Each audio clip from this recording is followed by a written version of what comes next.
Hi. I wanted to say something about an extraordinary interview that Mehdi Hassan did last week with Congressman Dean Phillips from Minnesota, who had been a candidate for president against Biden this year. This was for Mehdi's new platform, Zeteo. What makes the interview so remarkable, I think, is that it kind of offers a glimpse of what American public and media discourse about this war and about Israel and Palestine more generally might be like if Palestinian lives were considered equal to Israeli lives. So Mehdi Hassan starts by asking Dean Phillips, was it okay in your view for Israel to kill all of these Palestinians, including many children, in the military operation that freed 4 Israeli hostages? And Phillips says, it's an unacceptable price, but I think it's a price that has to be paid. So he says, basically, it was really awful, but it was necessary. And then Mehdi Hassan takes the question in a direction that I really don't think Dean Phillips was expecting, because it's so rarely asked. And he says, if you're saying that to free people from the clutches of horrible captivity, this is Mehdi Hassan speaking, hostages, people possibly being abused in captivity, to free them, you have to pay a price, a horrible price. Does that ratio work the other way? And then Mehdi Hassan continues, how many Israelis can Palestinians kill to free Palestinian detainees who are currently being tortured in Israeli captivity? Some of them being raped to death. According to the New York Times last week, can they kill 200 Israelis to free 4 Palestinians who are being tortured in an Israeli prison? And Phillips's response is kind of remarkable. And by the way, I don't think Phillips is a dumb guy. I actually think if you listen to the interview in general, he's probably more thoughtful on these issues than your average member of Congress, although that may be a low bar. And to give him credit, he's also appearing on an interview with Mehdi Hassan, which he probably knew was going to be a really challenging interview. But so here's what Dean Phillips says. He says, he's kind of startled. You can listen to the interview. He's clearly surprised by the allegation. He says, Phillips says, you said Palestinian prisoners are being raped to death by Israeli soldiers. I don't believe that to be true, right? Hassan has just quoted the New York Times, which is about as respectable a media outlet as you can. And then Phillips says, I don't believe that to be true. And then Mehdi Hassan goes into detail about the allegations that he's talking about. And if you read the New York Times report that they did on this military base called Sde Taman, where Israel has been holding a lot of Palestinian prisoners. First, there was an UNRWA report that was done where they interviewed Palestinians who had been released from Sde Taman. I know people will say, oh, UNRWA, you can't believe anything that UNRWA says. Then actually, the New York Times kind of went and did a lot of these interviews itself. It found, for instance, that 8 former detainees had said they had been punched, kicked, and beaten with batons, rifle bats, and a hand metal detector while in custody. One said his ribs were broken and he was while he was kneed in the chest. A second detainee said his ribs were broken after he was kicked and beaten with a rifle. 7 said they had been forced to wear only a diaper while being interrogated. 3 said they had received electric shocks during interrogations. 3 said they had lost more than 40 pounds during their interrogation. The IDF denied abuse, but an Israeli soldier who the Times talked to said that he had several fellow soldiers had regularly boasted of beating detainees.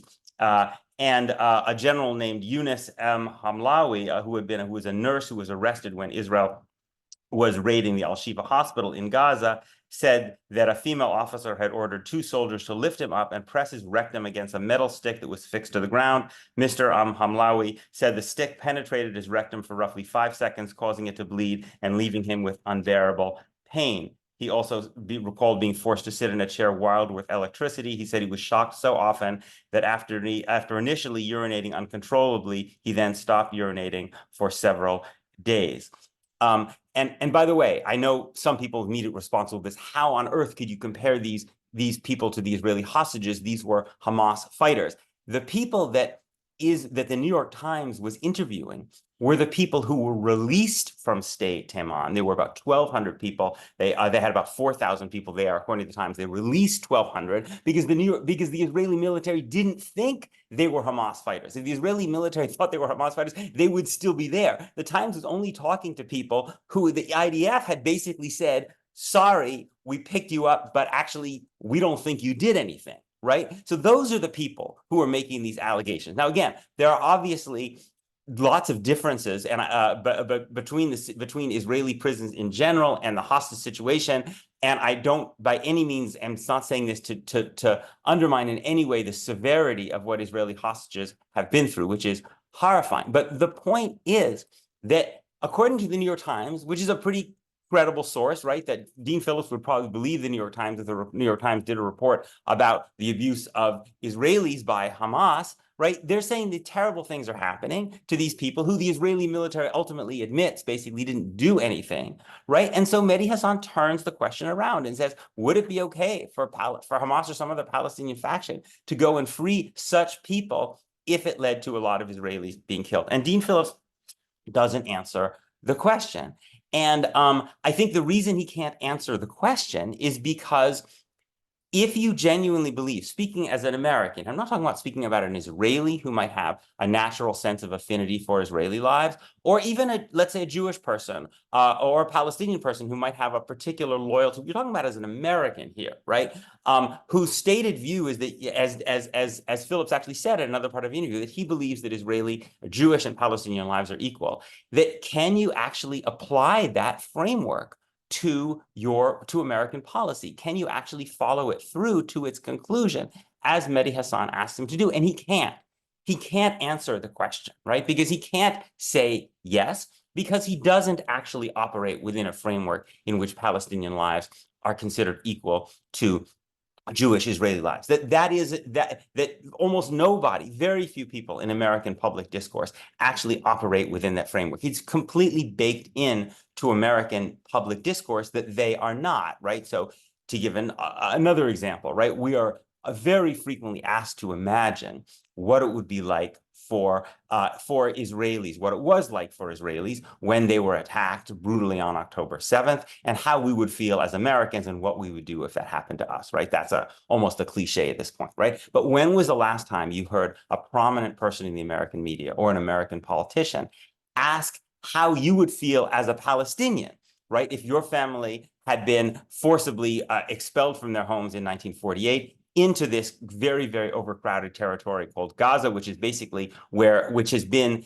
long before actually Hamas took over, even going back to the early 1990s, where movement in and out of Gaza has been very, very severely restricted by Israel. Again, going back even long before Hamas took over, and since 2006, the legislative elections that Hamas won, you now have a place which is called unlivable by the United Nations, called an open-air prison by Human Rights Watch, which has been repeatedly bombed and not been able to rebuild its infrastructure, right? So nobody says, well, what would you do if you were a Palestinian under those circumstances, right? Because there is a natural assumption, natural kind of tendency to think that Israelis, Jews are fully human and therefore like us, and therefore we should ask how we would respond in their position, which is a very legitimate question, right? But if you believe that the Jewish and Palestinian lives are equal, you should also be asking the other question, which is how would you react as a Palestinian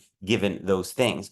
And ask people to imagine that how Americans would react were we in the situation that Palestinians in, and yet that doesn't happen. And you see that when Mehdi Hassan does do that, does something extraordinary in American public discourse, which shouldn't be extraordinary, but is, you see how Dean Phillips, who's not a stupid guy, right, simply can't answer that question. He can't respond to it, right, because there is such a huge gap between the stated belief, at least among Democrats, that human lives are equal, and the actual guiding assumptions that guide how they make policy on this question. And I think the more that is exposed in interviews like this, the more people can start to see that the basic fundamental principles that many Americans espouse are not being put into practice by our government, and that represents a problem.